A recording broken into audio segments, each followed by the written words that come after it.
Here I am, climbing up, feeling great, getting love. Here I go, risk it all, be worth it now, and that's for sure. Watch me as I rock a team. Right, so here we are, episode 1, Fight Talk Down Under. It's a brand new podcast that we're going to be running on Fight News Australia. We're going to be coming at you every week with sort of everything to do with the Aussie fight scene. No doubt there'll be a bit of a MMA flavour on this one. But my co-host is, of course, eternal MMA superstar and host of the critically acclaimed YouTube series, Saucy Picks. It's Lockjaw Justin Van Heerden. How are you, man? Doing great. Yeah, glad to be here. Glad to be finally, doing this. This has sort of been in the pipe for a bit now that we were kind of thinking about doing something like this and getting this podcast going and talking about fights, talking about Aussie fights, focusing on MMA and stuff like that. So it's exciting times. I'm excited to see what's ahead. Absolutely. Yeah, it's been a bit of a long process to get here. It turns out there's a lot more involved in launching a podcast than probably either of us really realised, but here we are. So, and what a week to kick it off, really, because first of all, we've got a huge UFC 271 card coming up this weekend. It's Feb 13 Australian time. For those who don't know, it's stacked with Aussie talent, so we've got a fair bit to unpack there. But before we get to that, we've got, obviously, you had a fight coming up yourself. Eternal 64 was supposed to be Feb 26th, I think, or thereabouts. And obviously that one's been scratched. So, it must be, it's just the latest in a long line of disappointments in COVID. So how are you getting on? Yeah, obviously it's a bit frustrating. Obviously now this is like the third camp in a row where it's kind of not led to a fight, not led to the culmination of doing the training and then, preparing for something and then it sort of just falls through. So I guess, towards the end of 2021, we didn't have much luck with getting fights and actually getting things to sort of come together. But it's looking like, things are going to change and there's going to be sort of more options moving forward. But obviously this is more directly, not so much COVID related, I'd say. I mean, it is, but it isn't. It's more so just WA and the Premier there just deciding to tighten things up and kind of, removing the possibility of Eternal going ahead there. So, it is what it is, but I guess for Queensland, Victoria, New South Wales moving forward, it looks like it's going to be smooth sailing and be able to get into some MMA events and hopefully get into some fights. Absolutely.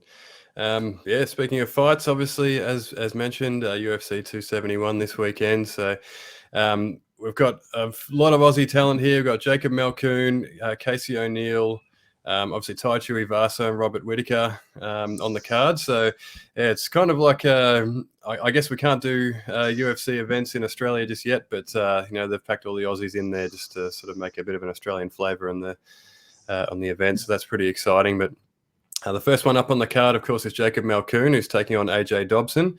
Malkoon is 1-1 in the UFC. He's coming off a win over Abdul Razak Al Hassan in April last year, and AJ Dobson's fresh off the Contender Series, had a pretty dominant win over there. So how do you view this one? Well, I think this fight's going to be interesting. Obviously, that we've seen people from the Contender Series. They get on there, they're putting it all on the line, they earn that contract, they get that sort of stamp of approval from Dana. And then, it almost gives them that extra fire when they then make their debut in the UFC that they kind of want to be like, okay, well, let me show you why you made a good choice in giving me a chance, giving me a chance to come into the big dance and show my skills. So I feel like AJ's going to be coming out. He's going to be, more than focused on securing that win in his debut. And then from Jacob's point of view, obviously, he's 1-1 in the UFC. His debut obviously didn't go to plan. That was a rough outing for him, but obviously in his last fight he bounced back, was able to secure a victory, did so dominantly, put on an absolute clinic. And as we know, he trains with Rob, trains with the former middleweight champion of the world. So I expect him to take that momentum that he got from his last outing, bring it into this fight. He's going to be motivated because I guess, you're taking the fact that Rob's going to be fighting on the same card. He's going for a title. You can imagine that the energy in their camp and at their gym was obviously like super high. So I'd imagine they're both going to be fired up. And especially Jacob, first one, like you said, for the Aussies on the card. I feel like he's going to want to kick it off for a win. And I mean, honestly, looking at the fight and, both guys' skill sets, I honestly see Jacob getting the submission in the second round. I feel like the first round's going to be, a bit back and forth. He's going to be like finding his openings, looking to capitalize where he can take the fight down. He's obviously got very good grappling, very good wrestling. I mean, he's really well rounded, but it's no secret those are his areas that he wants to utilize the best. So, yeah, I think it's going to be a round 2 submission, and I feel like he's going to get that win, get the momentum, rise it up again, and then move forward into his UFC career 2-1, and then hopefully continue the momentum. Yeah, I think that's a fair call. Like, Dobson is going to be making his UFC debut. He's obviously a big athletic guy. They're the sort of guys that you want to kind of drag them into the later rounds, don't you? Try and slow them down. And if Jacob's obviously, as you say, he's Robert Whittaker teammate, so they're typically pretty well equipped when it comes to cardio. So I imagine he's going to be willing to play the long game in this one. Yeah, 100%. I mean, I've had the sort of, I guess, fortune to see Jacob, on the mats, see him move around, see him sort of, putting the work in. And then, I've been around grappling competitions, where he's been competing on the same sort of competitions as me. And kind of just watching his demeanor, watching him, the pace he puts on. And I think that's why I'm sort of leaning towards a submission and, leading it sort of happening in sort of the second round, if not definitely drowning him in the third, because the work rate, like as you said, the work rate those boys put on, the ability to just sort of keep pushing and pushing and pushing and pushing, you're giving your opponent the problems to solve. The more he works, the more, like as you said, the more he works, the more it's going to drain out of him. But for someone that's, I guess, the more experienced grappler or the more patient grappler, or the person who's able to sort of capitalize on those small sequences the most, they're going to be fresher as it goes on. So I think that's it for Dobson. That's what's going to sort of happen. It's going to be a slow sort of decline, and his athleticism and everything's just going to slowly fade away from him. And then that's what Jacob's going to be able to capitalize and sink in a choke. Yeah, it's a bit of an interesting one as well, because Dobson, from what I can tell, he's got a bit of a wrestling background. If we look down Malkoon's record so far, he's obviously he fought Phil Hawes. It's probably not really much of a sample size in the 18 seconds I think that fight lasted. But Razak Al Hassan is obviously not exactly a grappler. He's more of a stand-up fighter. So, if Dobson does have that sort of wrestling background, it's going to put Malkoon to the test. It's going to sort of show how he can apply his grappling against someone who's probably a little bit better equipped to defend it and to resist there. So it's going to be an interesting test for him at 1-1. It could really set him up if he can show his skills against someone like that. Yeah, 100%. I mean, at this point, he's got to sort of, you got to almost go out there, try win dominantly, and kind of put on a clinic. And then you can ride that momentum and sort of go, okay, look, I'm here now. I'm 2-1 in the UFC. And I'm not just here like to be a person that made it to the UFC, or I got signed to the UFC, but I couldn't hang at this level. So he has the tools to do it. And it's just going to be whether or not you can put everything else aside. Because from my point of view, if you're fighting on a card, some people fight on a card and have their teammates fighting on a card, and especially when their teammates have like high stakes, at risk there, like with fighting for a world title, for example, people can let that affect them. They especially, you want to see the people around you sort of rise and do well, and then you're going out there before that person, and you've got all this pressure on yourself for your own sort of goals and things that you want to achieve. And it's just going to be whether or not he can put the other stuff aside and go, okay, I've just got to do my job. I don't need to worry about what Rob's going to do. He's going to do his job, but I've just got to keep it separate and not let it sort of influence me. Because it can sort of set the tone for your teammates, can't it? If you're sort of opening the card, and if he gets beaten in the fight early on, it can kind of I guess it can sort of set the tone for Rob's fight, but also like for him, you kind of alluded to there, him sort of being maybe a little bit in the shadow of Robert Whittaker. Like you'd hate to sort of get bundled out of the UFC and be a guy who's like, he's Whittaker's teammate. You don't want he'd be remembered as a curtain jerker for Robert Whittaker. So he's got a chance now. I think Dobson's going to be a fun opponent, and it's a good opportunity for him to really show what he can do. Exactly right. I think like I said, I think he's got all of the opportunities to succeed and to get the win. It's just going to be whether or not you can put everything else aside. So I'm excited to see it, and I think it's going to be a good fight to kick it off for the Aussies, 100%. Absolutely, and following that, an opportunity as well for Casey O'Neill on the prelim card. She's 3-0 in the UFC now. She's been ultra impressive. All 3 of her wins have been stoppages, so it's been an incredible start. Really, she's 8-0, undefeated, full of confidence. This time out, she's taking on Roxanne Modafferi, who's obviously a pioneer of women's MMA. She's been around forever and a day, and she's 4-7 in the UFC, but I think she had 45 professional fights now. She's fought everyone in the women's divisions, and now, and this is her retirement fight as well. So that's probably the sort of one of the interesting little sort of subplots with this fight is that it's Roxanne's retirement fight. So she's going to be going all out. She's 39 years old. So yeah, and this is her last dance. So classic crossroads fight. You got Casey, who's obviously 3-0 on her way up the ranks. Roxanne, who's a veteran, who's obviously on her way out the door and looking to end on a high. So it's going to be an interesting one. Yeah, 100%. I mean, obviously, yeah, like you said, you sort of touched on there. Casey's obviously at the start of her sort of journey in the UFC, and Roxanne's on like, obviously this is her last fight. She's finishing her sort of her journey in the UFC.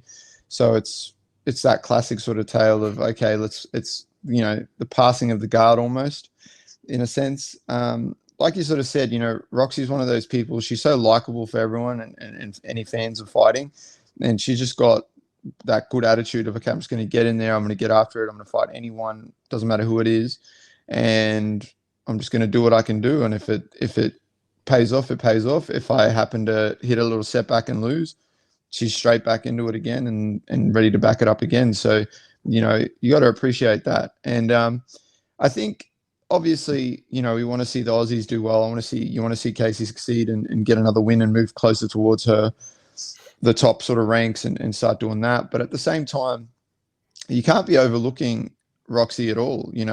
She's had a few fights where they completely counter out, the odds makers and that were like, oh, nah, no chance. And she's come in and put a veteran performance on, used her ability, used her grappling, used her ability to grind people out. And she's beat some of these women that apparently in everyone's eyes, she had no business even fighting. So as much as, I think it's going to be a pretty dominant win and sort of a great showing for Casey, I still feel like, the dangers are there. Roxy's a very good grappler. There's the opportunity that, you mess around, you find out that, you made a mistake. Now your neck's getting snatched, and there goes the 0 next to the wins that you have on your record, and you take that backward step, and you got to like rebound again. But in saying that, I'm obviously going to be a bit biased. I spent a number of years training with Casey and sort of seeing her sort of rise up through the Australian scene and stuff like that. So she's very talented. She's very scrappy. And I think that's sort of the bigger thing that kind of is going to separate her from Roxy in the fight is she's very scrappy. So the talent aside, the ability to sort of fight on the feet, the ability to grapple, the ability to wrestle, all that sort of stuff aside, she's very scrappy. She doesn't take a backward step. If you hit her with a punch, if you land a takedown, she's going to throw everything back at you to get that back. And I've seen her do that to obviously people her size, and see her do that to sort of the women in the weight class that she fights in. But then I've seen her do that with, some sort of like middleweights, welterweights, bigger guys that she's sparring in the gym, where she doesn't take a backward step and she's like, okay, well, let's go, let's fight. And that's pretty much what it is. You were never really just sparring with Casey. You were pretty much fighting, really, when it came down to it. I'm not saying that in a sense like, oh, it was like a horrible sort of situation, and there's injuries, risks, and you're trying to hurt each other. I just mean that it's on from the minute that the round starts to the minute the round ends. It's on, and it's like I'm coming with everything, and I want to win. I don't want to lose any momentum. So I feel like, she brings that into the fights. You've seen it already in her career so far in the UFC. So I feel like this time's going to be no different. And I think ultimately it's going to be a first round stoppage to Casey. And ultimately I see that happening by TKO. I feel like she's going to tag Roxy on the feet, pick her apart, hurt her, ultimately sort of engage in some wrestling, whether that's started by Roxy or by herself. It's not going to matter. She's going to be able to reverse the position, get on top, and ultimately pound her out and get the win. That's sort of, that's the way it's sort of, when I calculate it in my head and I kind of see both of them and the comparisons of the skills and where they're at. And like you said, the mental side of things, one person's starting their career, one person's finishing. I just feel like Casey's got that hunger, that ability to sort of keep coming forward, and she's there to, solidify herself. She's not one foot out the door finishing her fight career, if you know what I mean.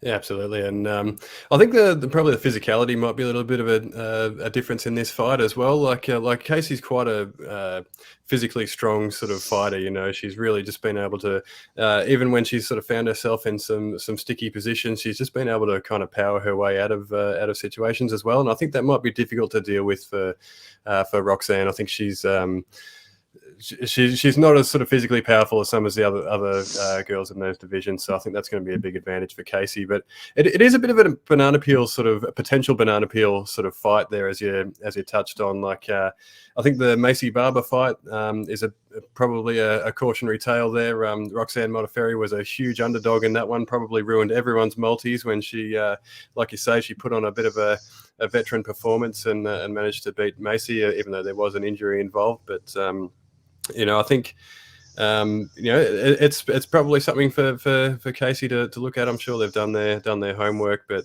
again, Casey fought Antonina Shevchenko last time out, who's probably not the most adept grappler in the division. She's not a bad grappler, obviously, but she's more of a striking based fighter, and whereas Roxanne is a pretty slippery grappler. So it's going to be kind of similar to Jacob Malkoun. Really, it's going to be an interesting test for Casey to see how she sort of gets on with Roxy, who's probably probably going to be throwing up submissions, who's going to be able to kind of sneak out the back door when things get rough. So yeah, it's going to be an interesting one for sure. Yeah, 100%. And I mean, it ultimately is going to come down to the first sort of exchange, whether there's a clinch or a takedown or any sort of positional situation where there's going to be the grappling involved or the wrestling or the clinching. That's going to tell the tale of exactly how much danger either one of them is going to be in. And I think that's when you'll see like the eye-opening, I guess, outcomes that could be presented by Roxy if she's able to snatch an arm or a leg, or snatch the neck, or get to a position, maybe secure a takedown. It's going to be what the response is from that. But like you said, I'm sure Casey's team have like looked at that. They've ironed these things out. She's got some great coaches around her. So obviously, she's got that ability to, like you said, dig deep and kind of get herself out of trouble, which we've kind of seen already. And that, like you said, that comes down to being the sort of younger, more physical fighter out of the two. But ultimately, I guess it's going to be a telling fight if it goes past the first round. For me, the longer the fight goes, the worse the actual odds go for Casey to win, and especially win in a dominant fashion. If you know what I mean. Like, if there's all the signs point to that if the fight doesn't get finished in the first round, that the chances for Casey to sort of get frustrated or want to push to get that sort of finish and kind of, capitalize on this opportunity, that could lead to these exchanges where we see Roxy, scrambling out, snatching a position, ending up on the back, ending up in mount, and then you're in trouble. Whether you like it or not, doesn't matter how you slice it. If she's on top of you, she's got great grappling, you're in trouble. So yeah, it's going to be interesting to see how that dynamic comes to play. But ultimately, that first exchange is going to be the sort of the telling point in my eyes. Absolutely. No, I think we saw in the Shevchenko fight, Casey got herself into a bit of a sticky situation in that first round, and she responded in the second. She didn't sort of get frustrated. She kind of she was able to reset and sort of assert her dominance in the second round. So I guess she has kind of shown that she can deal with that sort of a situation. But like you say, the longer it goes on. The worse it gets for an up and coming fighter. The veterans really come into their own. They've, especially someone like Roxy. She's done it all before. She's fought everyone. She's been in all kinds of situations. So it will make it difficult. But obviously.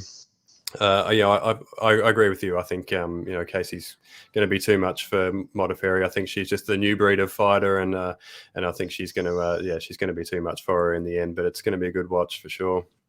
Yeah, 100%. And ultimately, Casey brings that violence, and obviously you've seen that in her fight so far within the UFC.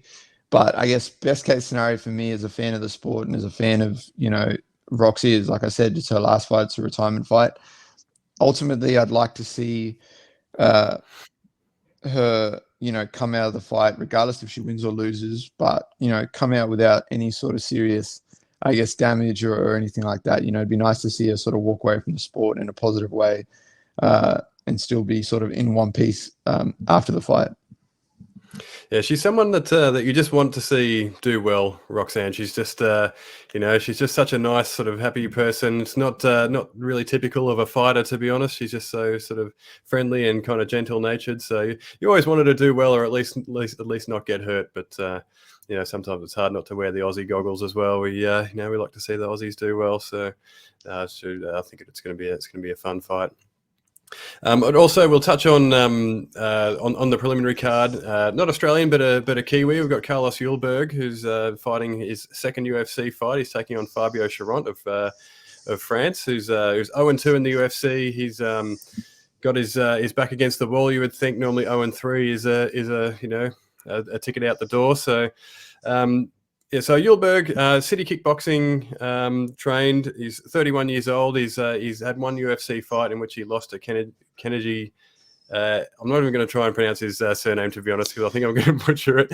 But it was a crazy fight. If you remember this one, it was mad. It was, obviously Ulberg, he's quite raw. He was 3-0 coming into the UFC, so it was probably it's kind of ahead of schedule, I think, really for most fighters. He wouldn't be expected to be kind of having to learn and adapt in the UFC after 3 fights. But he dropped Kennedy in the first round, and then he kind of gassed out after that, and ended up getting stopped in the second. But it was a fun fight while it lasted. But I guess the interesting thing with him is obviously I touched on there the getting signed to the UFC after 3 fights. Like you're realistically. You're still finding your feet as a professional fighter, right? I don't know. How would you have adapted in a big show like that when you were 3 fights in?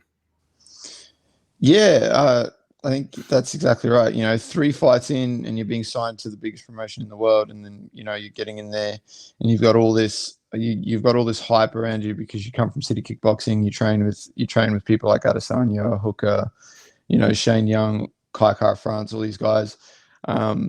So ultimately, the pressure was always, and the ability to perform was, I guess, stacked against you.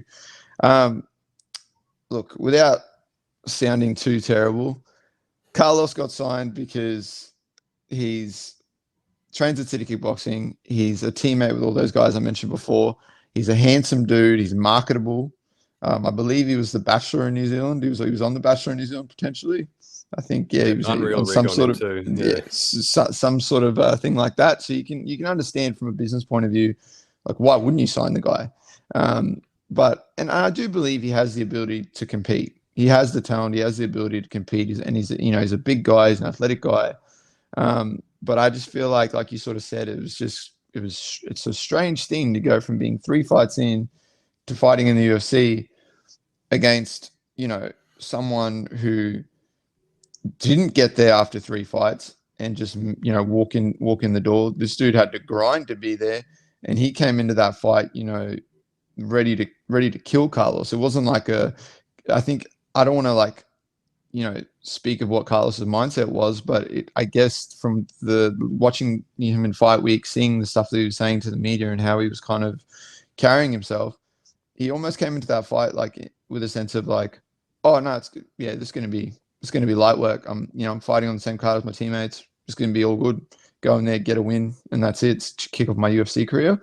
And then obviously, like you said, it was a wild fight. He ran into a brick wall. Ultimately, didn't go his way. But now this is the chance for him to sort of, I guess, hit the Uno reverse card and actually make the debut that he wanted to make. He's fighting on the same card as Izzy and Blood Diamond, and they're gonna be have all that momentum there. I feel like this is going to be a different sort of Carlos that's going to show up, and I feel like he does have the talent and the ability to compete at this level, but it's just got to. It's almost like a case of just being able to put everything aside again, similar to how Jacob has to. He has to put everything aside. You're not there to do anything but get the win for yourself and your own career and just to take that step forward. And like you said, you're coming in against a guy who's 0-2 in the UFC. This guy's coming in there to kill you. He's coming in there to get the win, to stay in the UFC, to keep earning money for, himself and the people I imagine he cares about within his life. And that's a motivated individual. He's not there for clout. He's not there to follow in the hype of anyone else. He's there to fight. So, I mean, it's going to be one of those things where it's like if Carlos shows up, does his job, uses his talents and his sort of natural attributes, he can do well. If he doesn't, he's going to get bashed and he's going to be, 0-2 in the UFC himself. And then we're almost going to be asking the question like, was this almost rushed? Was this a case of a bit too soon into the UFC? Yeah, I mean, there's as you alluded to there's clearly some ability in Carlos, like we saw in that first fight. He's clearly an athletic guy. There's some ability there, and I think he's got a good dance partner for this one. Fabio Chiron is he's a wild sort of fighter. He's a little bit raw himself, and he's what I guess Teddy Atlas would call an available fighter. He's there. He's in your face. He's gonna. So I think this is a good opportunity for Carlos to really to chalk up a win. But just to show what he can do, like I guess we're going to find out. A guy like Fabio who's 0-2, sort of a bit raw himself. I think it's just we're going to find out really whether he's at the UFC caliber just yet or not. Yeah, 100%. And like you said, it's going to be all the opportunities going to be given to him. There's going to be chances for him to sort of to put on a show and get after it and secure a dominant victory. It's just going to be down to whether he can cancel out the noise and then show up and do his job. All right, so also on the card from City Kickboxing, we've got Blood Diamond, as you touched on before. He's taking on Jeremiah Wells. So again, it's his UFC debut, so it's probably a good chance for him to show his wares as well. So what do you know about this one? Well, so obviously Blood Diamond, he's making his debut. I believe he's only got maybe a handful of MMA fights himself. His last fight I believe before he got signed was on Eternal. They did a card and he fought Dims Gillies, I believe. And that was an absolute barn burner of a fight and he put on a show. But obviously, this is a kind of, while he's early into his sort of MMA tenure and he's making his UFC debut, he's a very, very experienced combat athlete with all of the kickboxing and boxing experience that he has, winning King in the Ring, following in that sort of blueprint that was laid out by Adesanya. The man is dangerous, and from the whispers that I've received, from some of the boys that are involved at City Kickboxing, he's pretty well rounded. As a whole as well. Like he's got the grappling and wrestling wherewithal, at least in a defensive sort of capability to keep the fight standing. And obviously on the feet, he's real unorthodox. He's real wild. He'll throw punches from different angles. He does all sorts of unorthodox, tricky things. Like he'll dip his head down, slip a punch, and punch backwards behind his own head to try and land a shot on you just to throw you off, and then follow that up with like a head kick or jumping switch kick and stuff like that. So he's going to, I guess, come into this fight with the confidence that he knows he can like put anyone away. He's wearing 4-ounce gloves. And unless, the fight hits the ground and he's unable to sort of get back to his feet, it's going to be a horrible, horrible night, in the office. If you can't take him down, he's gonna be able to like just pick you apart and beat you up for however long it takes him to put you away. Yeah, so we've seen quite a few kickboxers sort of try and make the transition along, and the results have been mixed, right? Obviously Israel Adesanya, whilst everyone just questioned his grappling over and over and over when he came across, but he's just managed to adapt. There are others that maybe get caught out a little bit. So, like, how do you feel someone like that sort of bridges the gap grappling wise when they come over to MMA? Like, how long can it take? How easy is it for someone to adapt their game to MMA coming from a striking background? Well, the grappling side of things and the wrestling side of things, like, there's no shortcuts. I mean, there's no shortcuts in fighting as a whole. You got to get in and just do the work. But I always touch on this, on the feet, you might be, okay, the person that has had the 100 stand-up fights or whatever it might be. And you might be fighting a guy who's only had, maybe, say, for example, 5 MMA fights. So, and then, you have a distinct advantage on the feet, but there's one punch can land and that's your night over. And that can happen at any point by anyone. We've seen it happen numerous times before. We've seen guys make mistakes, they leave their chin up in the air, they drop their hand, get caught, and it's not always the better striker that wins these sort of engagements. Whereas on the grappling wrestling side of things, there's no like, one punch is going to land and change the outcome and maybe potentially end the fight. Like, if you don't put in the work, you don't work at the grappling and the wrestling, you're not going to find some miracle one move that you're going to be able to do that's just going to stop everything and shut everything down. Like, it's a grind. It's difficult. It's hard. You've got to work at it. You've got to put it in. And obviously at City Kickboxing, I imagine that these boys being put through their paces, especially, guys like Blood Diamond, guys like Adesanya, to try and, increase their ability to sort of keep the fight where they are going to do the best work and, shine the best, and that's on the feet. But that's something else that'll come out in the fight fairly quickly, because everyone can say, oh, no, my grappling is really good, and I train my grappling and I do my wrestling. These people think I can't grapple. They think I can't wrestle. That's all fair enough, but that's going to be exposed fairly quickly in the first couple seconds that, someone decides to grab a hold of you and try to take you down or put you up against the fence, which we've seen from, like, for example, from Adesanya, we've seen him be able to keep the fight standing, use his defensive wrestling very well to kind of get back to his feet, or even, limit the abilities of his opponents like Vittori and that to take him down, and then obviously do his best work, and that's on the feet. But then on the other opposite end of the spectrum, against someone like Jan Blachowicz and even Vittori in their first fight, we saw him get taken down, we saw him get put on his back, and he was unable to sort of respond from that. Now, coming back to Blood Diamond, it's going to be the same thing. Like, are you actually taking those grappling and wrestling sort of breakdowns and sessions seriously and picking them up and actually trying to implement them in your game?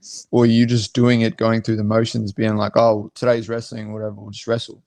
And that's going to come out on the fight. Like, in the first exchange where they're clinched up, they're against the cage, or there's, an attempt at a takedown, if he gets put on his back, and especially without much to offer, on the way down, or even with limiting what happens in that sort of clinch exchange or whatever, he's going to be ultimately pretty well in trouble from there on. So you're not going to be able to then fake your way through it and be like, oh, no, like, I'm still good. That all goes out the window when someone's on top of you, punching you in the head, and you can't get back up. But like I said, I feel like they're going to be well prepped. The boys at City Kickboxing do tremendous work with their athletes. They put in the work. So I'm expecting he's going to be prepared, and I'm taking it seriously in the, I guess, facade that they're putting forward, that they are doing those things in those areas. But like I said, on the night of the fight, it's going to come out because you can't hide it. And there's no one little magic trick that you can be able to pull out to save you in those situations. Yeah, I guess you just have to trust City Kickboxing's judgment that they would know that he's ready to make the leap up. But I guess if you haven't done your homework, if you haven't done your grappling training or taken it seriously, then you get found out pretty quickly at the highest level, don't you? Yeah, 100%. I mean, well, really across the board. I mean, and it goes like both ways with everything, right? Like I can I can come into, like, for example, I can come into a fight and be like, yeah, nah, this camp, man, I did so much wrestling. Was taking everyone down. I was killing it, you know. All the boys that came into camp, took them all down, couldn't stop me, whatever. And that's all well and good. And then you get in there on the night, and that wasn't the case. And you go to shoot that first takedown, and you get your head sprawled into the mat. And all of a sudden, there's a guy on your back punching your face in. And it's like, well, you did that to yourself. So yeah, I feel like it's going to be a quite a telling sort of fight for him, and it's an opportunity for him to sort of have a coming out party and really show out. Because if he's prepared and done the work and put it in, then he's ultimately going to put on a show, and he's going to have a coming out party and be able to like get a violent finish doing something crazy that he does, which we've seen him do in his kickboxing fights, and ultimately, come in, get a big win, potentially get a bonus, and potentially secure a bucket load of fans straight off the bat.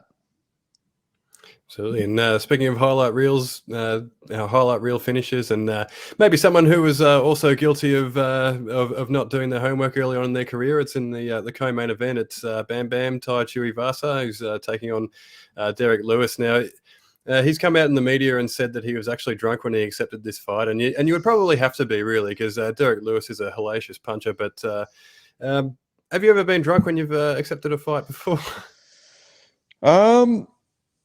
Early on in my sort of when I was still an amateur, I think I sort of did that a couple of times, where on the night I've obviously fought, we've gone out to celebrate with a few drinks afterwards, and then you get talking to the promoter, and then all of a sudden they're like, hey, I've got a show in 2 weeks, I'm looking for someone for this guy, what do you think? And you're like, yeah, whatever. And then come Monday, Tuesday, when you're back in the gym, your coach is like, oh, so 2 weeks from now you're fighting this guy, and you're like, oh, okay, I guess I'm fighting this guy in 2 weeks. I guess I was guilty of that a few times in my amateur career, but yeah, obviously doing that at this level and in the heavyweight division with someone like Derek Lewis, that's a whole different ballgame. It's pretty terrifying because obviously he's got the most knockouts in UFC history. The dude hits hard. It's the heavyweight division where anyone can put anyone to sleep. So for Ty to do that while he was drunk and then accept a fight with Derek Lewis, that's pretty crazy, but I'm not surprised at all. He's a special kind of guy, and I think that's why he's just going from strength to strength, and also just like people are just getting on board. They're like, okay, this guy is someone we need to follow along with. Yeah, I guess it's not that surprising, is it, for a man who's just as famous for drinking beer out of a shoe as he is for his fighting talents? We probably shouldn't be that surprised with a situation like that. But this has all the makings of just a fight of the night sort of thing. And it might only be a brief fight, but it's going to be fun while it lasts, because obviously Tai Tuivasa, we know he's a banger. He's a he's a heavy striker. Loves to stand up and throw down. He's on a 4-fight win streak, all of them knockouts, so he's in form.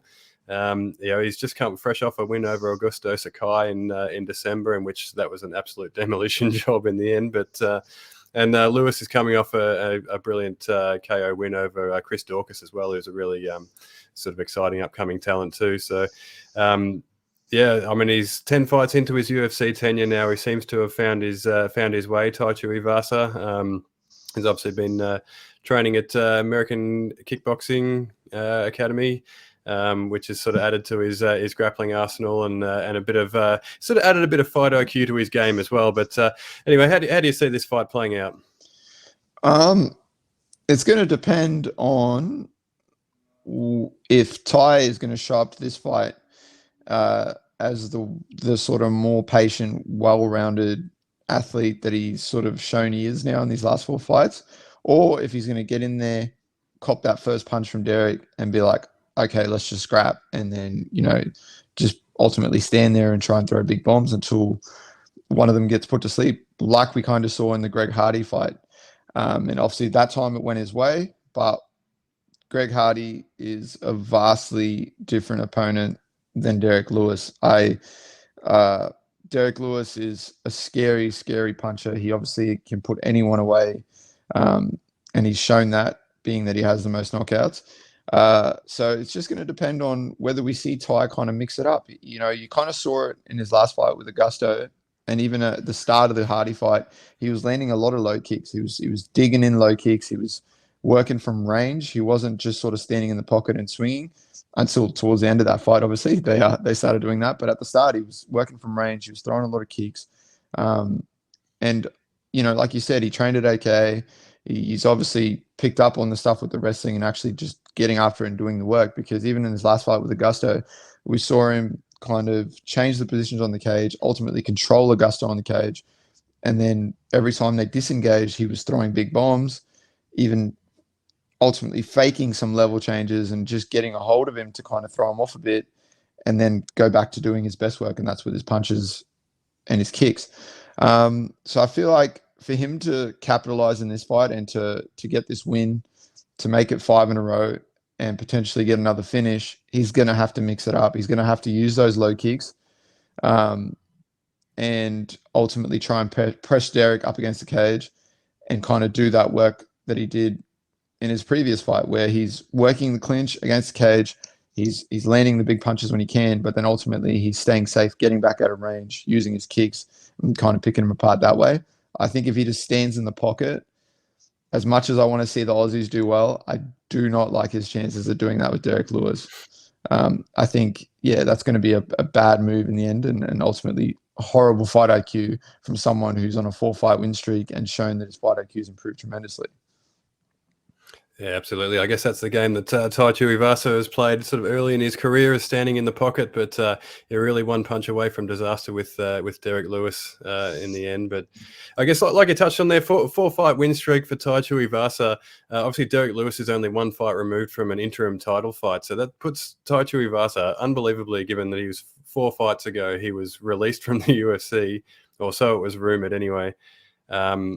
So he was basically on his way onto the UFC scrap heap there, and now 4 fights later, here he is. Really, just he's got an opportunity to put himself in the mix. So how close do you reckon that would put him to touching on a title fight if he beats Derek Lewis?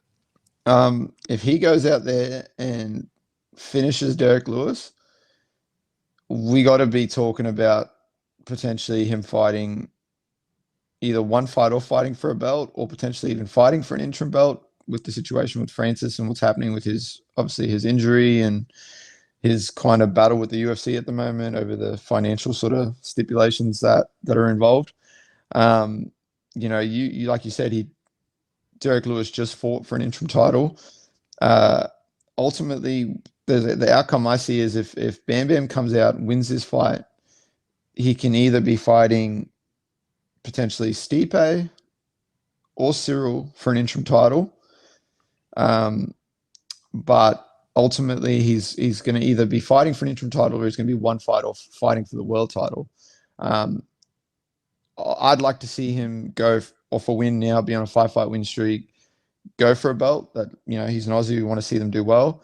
But ultimately what I see happening is if he wins against Derek, he'll definitely be 1 fight off fighting for the belt, regardless of what they decide to do. But ultimately, I could potentially see them doing John Jones versus Stipe for an interim belt, and then Ty fighting the winner of that fight. Or they ultimately just give him another tough test in someone like Cyril, and then he goes on and beats Cyril. He's definitely fighting for a world title against whoever has it at any point after that. Because, you beat guys like Derek Lewis, you beat guys like Cyril Gane, you beat guys like Stipe, you beat guys like Curtis Blades, you name them, you're going to be fighting for a world title, especially in the heavyweight division. It's not like it's an ultimately super stacked division like the lightweight division, for example. So he's right there in the mix. I think a win's going to put him ahead of some people, and potentially, the way it goes. And like you said, he's one of those people that's accepting fights when he's out drinking and stuff like that. It could all fall in his lap, and he could be fighting for a world title before the end of 2022, as we know it. Absolutely, and either way, it's going to be must watch, and it's going to be one of those ones you just can't blink because just it could be over at any given second. And it's one of those co-main events where it's just like you can be sometimes if it's as good as it looks on paper, you can be absolutely drained by the time the main event comes around. Like if you look back at I think it was Colby versus Usman. I think the co-main event was Gaethje versus Chandler. Like that was one of the most incredible fights, and I remember just being absolutely spent by the time Colby and Usman came out. So this could be one of those scenarios as well. 100%. I mean, it's got all the. I mean, if you're gonna put a bet on, you're probably gonna pick either guy that you fancy for a first round knockout. But it could be 3 rounds of these dudes just standing there punching each other in the face, trying to, put each other away, and ultimately both guys making it to the end of the fight. But in saying that, we saw that from Lewis. We've seen him in situations like that where he's going into, the final round and then all of a sudden shuts the lights out, wins the fight. And you're like, what just happened? Like this makes no sense. Like it was back and forth and all of a sudden he's just put someone's lights out. And, Ty's got the ability to do that as well. I wouldn't be surprised, honestly, if we're all wrong and it doesn't finish in the first round and it ends up being just 3 rounds of them two like beating each other up. But it's going to be tricky for that to be the outcome. We know, Derek himself has touched on that. He doesn't like fighting for a long time. He's not someone that enjoys doing a lot of work. He just likes to sort of get in, put hands on people, get out. And if there was only, right? Yeah, if there was only 3 round title fights, Derek Lewis is a champion forever. I see him putting people away for the foreseeable future. But unfortunately, for a title, you got to be able to potentially go those extra 2 rounds, and that's kind of been his detriment a couple of times. But in this fight, he's got what he wants. He's got someone who's going to be more than willing to stand there at certain points, if not the whole time, and it's going to be who can land that big shot first. Yep, and obviously the main event is it's hard not to be excited about it. I just sort of talked about being kind of emotionally spent after the co-main event, but as a combat sports fan, you can't not be excited about this one. It's obviously Robert Whittaker, former UFC middleweight champion from Australia, up against Israel Adesanya, who's obviously Nigerian background but based at City Kickboxing in New Zealand. Current UFC middleweight champion. We've seen this one before back in, I think it was October 2019. Adesanya won pretty convincingly in the first fight. So I guess, how do you see it playing out this time around? Yeah, obviously, we saw the result of the first fight. Izzy was able to get the finish in front of a capacity crowd at Marvel Stadium. So, this time round, I think we're seeing a rejuvenated and motivated Robert Whittaker coming into this fight. Someone who is, I guess, from what we've seen in the media so far, and from both guys, it seems like Rob Whittaker's made the acceptance of the first fight and taken the result on and gone, okay, I came into that fight thinking that I had this invincibility. I was saying, ultimately some things that didn't make sense at all in the lead up to the fight, like coming into fight week talking about I'm a better striker than Israel, and be able to show that. And it's like, I mean, you're a great striker, you're a phenomenal athlete, you're a great mixed martial artist, but let's be honest, if we're talking about just the striking side of things, Izzy's leaps and bounds ahead. So I thought that was really weird. But this time around, he's coming in. He seems like he's more attentive to the dangers that Adesanya presents, having fought him already, but also, seeing both their paths since that first fight. We've seen Rob Whittaker just dismantle contenders left and right, and go from strength to strength and show his well-rounded skill set. And then obviously Izzy's just gone through challenges the same way and just kind of been showing that he's just better than ever. So this time around, it's a bit of a different lead up. You got both guys taking each other for what it is, that okay, I'm fighting someone who's dangerous. But then from Adesanya's point of view, he's like, I've already beat this guy. I'm going to do it again. I'm going to do it better this time. Rob's like, I got to use my well-rounded skill set. I got to respect the dangers that he presents on the feet. but ultimately I can win this fight if I just if I back myself and use my abilities. I definitely don't see this fight finishing like the last one. I don't think we're going to see a quick finish. I feel like if we are going to see a finish, it's going to be in the later rounds, and that could be to either guy, whether that's Adesanya with another knockout or Rob Whittaker potentially, grinding him out with takedowns, with this wrestling, using his warranted game, and ultimately securing like a TKO or submission. But really, I see this fight going all 5 rounds, and it's going to be a masterclass. Like you said, it's going to be a fight for the fans. Whether you're someone who follows the sport religiously, whether you're just a casual sort of fan of the sport or the UFC, it's going to be one of those fights that's going to have you there for 25 minutes going, whoa, what the heck just happened? And like, you're just going to be, going through those range of emotions and going like, oh, I can't believe this. And did you see that? And you're going to be tapping people next to you being like, what the heck is going on? And I feel like, yeah, it's going to be a back and forth fight. Ultimately, though, I do not see a scenario where Rob can hold Izzy down long enough to capitalize and, get a finish. I'm not saying he can't win the fight. He's 100% possibility he can win the fight. He's got all the tools to win the fight. But if he's coming in planning on, just taking him down and finishing him on the mat, I don't think that that's going to, come to fruition. If you look at the fight with, like he's talking about looking at the blueprint from the fight with Jan and then seeing what Jan did to Izzy. And he's like, this is something that we can capitalize on. If you just come in thinking that you're going to take him down and hold him down and finish him on the mat, that's not going to, it's not going to work. You've got to be smart about when you decide to pursue the clinching, when you decide to pursue the wrestling, how much effort you put into trying to keep him flat on his back, because he's obviously gotten a lot better with his defensive wrestling, his defensive grappling, being able to scramble and get back to his feet. And you don't want to, across a 5-round fight, you don't want to burn yourself out trying to keep this guy on his back for the first 2-3 rounds, and then it doesn't go your way. Ultimately, you're coming in that 4th, 5th round, and he's the champion, and he's going to just use his reach, use his distance. You're almost, every round that fight continues on, you're hitting the reset button for Rob, unfortunately. If for Izzy, it's simple. He can come out every round, be at range, pick you apart, use all his weapons, and just kind of stay comfortably there and do what he does. He's gone through the motions. He's done it 100 times before, and he can do it 100 times moving forward. Whereas for Rob, he's got to come out, do the work to get inside, take Izzy down, keep him on the mat, ultimately then try to do damage, hopefully get a submission, try and get a TKO. And if that doesn't happen, now round 2, you're coming out, you've got to do all that again to get this guy down on the mat, which is so difficult enough as it is. And then maybe then you've only got another minute where you're on top of him on the ground trying to do that. And unless you're in shape, and unless you're going to be relentless with that's the pursuit that you're going to do, it's going to be hard to, I guess, just think that you're going to put him on his back and finish the fight. You've got to be ready to do the same thing for potentially 25 minutes where you're restarting. You're starting in the terrible position almost, if you know what I mean.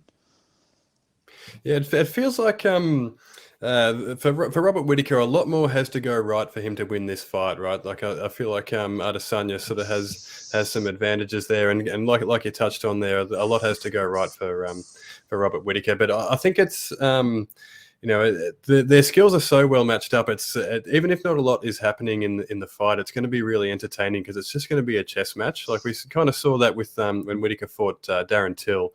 There's just kind of like there wasn't a whole lot of punches landed sort of outside of the first round there where Whittaker went down, but it was fun to watch because it was this chess match. You could see the little traps that they were setting up for each other. They were kind of throwing feints and that sort of thing. But you touched on Whittaker being sort of rejuvenated there, and I think that's a good word because he alluded to himself after the first Adesanya fight that he was kind of burnt out on the sport. He was overtrained and all those sorts of things, and he's made the sort of necessary adjustments now, obviously, and the proof is in the pudding with the wins over Darren Till and Jared Cannonier and Kelvin Gastelum that he's reeled off since the first Adesanya fight. And I've been chatting to his coach Alex Prates this weekend, and there is actually a article coming this week on Fight News Australia, so keep your eyes peeled for that one. But he sort of mentioned that that Whittaker was uncharacteristically thrown off by all the sort of talk and stuff that Adesanya does in the lead up to that first fight. Yep. Normally he's pretty unbothered by that sort of thing, but that time out he kind of got sucked into it. He says this time around he's completely unfazed and he's in a much better place, and they're really confident. Internally, they're really confident that they've got the tools, that Whittaker's done the work, and he's made the adjustments that are needed to win this fight. So it's going to be really interesting to see how differently it plays out, and sort of how differently Whittaker approaches it in the cage. Yeah, 100%. And going from, I guess, you're coming into a fight where someone's trash talking you, like we saw in that first fight. He's it got to him and kind of threw him off his game a little bit as well. But that kind of speaks to, if you're saying you're not going to be phased this time around, it's got to speak to sort of the sort of day-to-day stuff. If you're going to the gym, you're training, you have that core group of people around you. I guess martial arts. People will tell you martial arts about respect and all these sort of things, but you got to have that while you're training. You've still got to have that banter and those opportunities where you are copying that kind of, I don't want to use the word abuse, but almost abuse, like friendly abuse from like people. And you are having those back and forth sort of things where when you do get into a situation where you're fighting someone who is trying to get under your skin and they're out talking to you and they're trash talking you, you kind of can just wave it off and be like, man, whatever, like I'm not fazed by it. And it seems like, this time around, he is a bit more calm. He is a bit more sort of like nonchalantly kind of going, whatever it is, what it is. And we've already seen from Izzy, he's just going from strength to strength. He's just doing his thing again. He's making memes. He's talking smack. He's saying all these things that he would normally say. He's just doing what he does, just being himself. So yeah, I feel like this time around, it's already different from the first fight, especially now going into fight week. Both guys' demeanor is a bit different in that sort of sense.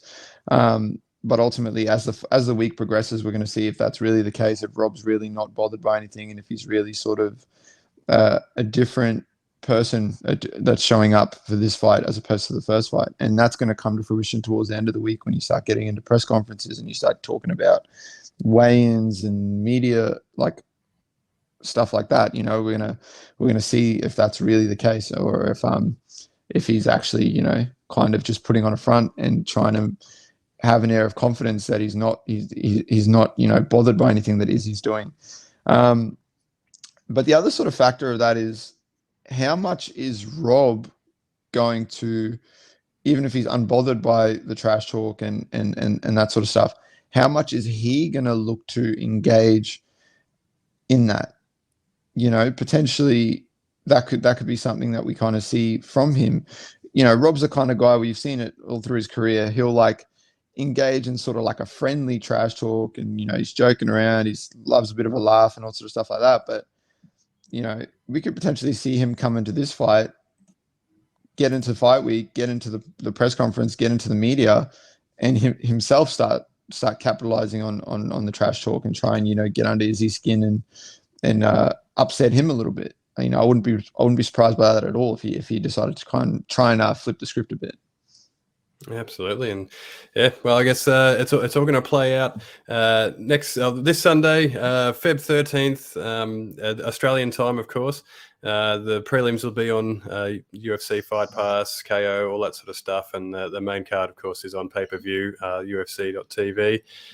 Locally, we've got, we'll quickly touch on this one, Coastal Combat 10 is going down. Of course, we have a Coastal Combat champion in our ranks here. So do you actually still hold the belt at the moment, or has that been vacated?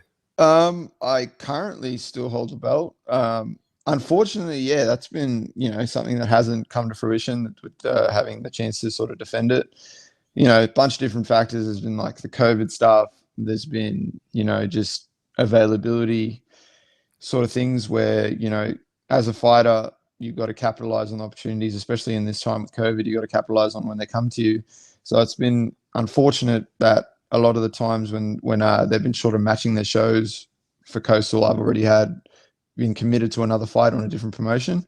And even now, like in hindsight, with Eternal being cancelled, 64 being cancelled in Perth, ultimately, hindsight 2020, I could have been defending my featherweight title on this Coastal Combat show this weekend. But that's something that I'll figure out with Joel if they decide to give me the opportunity to do that later in the year when they do another show, or whether they decide to, make me vacate the belt. But as it is right now, I'm still the current Coastal Combat featherweight champion. And yeah, Coastal Combat 10 goes down this weekend, and it's going to be a great local event. It's got some cracker fights on it already. Absolutely. Is there anyone from any of your teammates from freestyle on the card? No, unfortunately, no one from freestyles on the card. But local talent wise, Australian talent wise, there's some talented fighters on that card already, and it's going to be a great show. And the way the show runs and the way it's set up, the venue, the production value, all of that, it's kind of it's quite unique. And you've got people behind the scenes that aren't trying to be like something else, or trying to make like a half-ass budget version of like a major promotion or anything like that. They're doing their own thing. It's unique, and there's the passion behind it. There's the actual attention to detail for the fighters, for the people that are going to be viewing the event, the people attending the event, the officials. It's all very, very well put together. Having fought on Coastal, it's been one of my favorite promotions that I fought on. The whole experience has been awesome. I was even fortunate enough to commentate one of the events as well, and that was a crazy process to see how well organized that side of things is. I showed up and I had a booklet about that thick of like information on every person fighting on the card. Thankfully, I'm one of those people that is highly into sort of MMA across the board, and especially the Australian sort of scene. So I didn't really need to refer to the book, but it was great to have that there anyway, and to have that presented to me. So that can just show you that how much attention, detail, and care and passion is put into this show, and why the fights always prove to be so good. And this time around, it's going to be no different. Absolutely, and the net result there is they're always really great events to watch. So you can I believe there's a live stream available from the Coastal Combat website. So look them up, and obviously there's tickets available there as well for those who are local to Queensland. We'll leave that one there. That's what's happening. They're going head to head with UFC 271. So that's it's a ballsy move from them. So it'd be interesting to see. It's a great weekend of MMA for the Australian fans. So that's us. Fight Talk Down Under, episode 1 in the books. It's been a fun one. Remember to like, subscribe, like us on. And subscribe on YouTube. Join the Facebook group. There's a new Facebook group being added there, so you can join in the discussion there. Let us know anything you want us to cover, anything that you might disagree with, or anything you want to discuss on the Facebook group. It's going to be an open forum there. Like and subscribe on YouTube. We're going to be on Podbean, Spotify, Apple Podcasts, and Google Podcasts as well as YouTube here. So stay tuned. We're going to be everywhere you get your podcasts. So thanks again, everyone, for listening. Thank you, Lockjaw Justin Van Heerden, for being here tonight. And looking forward to a good week of fights. It's going to be a cracker week of fights, and it's awesome that we've got our first episode of our podcast wrapped up, and we're going to go from strength to strength and just sort of keep it going. So I'm excited. I gotta watch it. You never know what might stop you. Here I am, climbing up.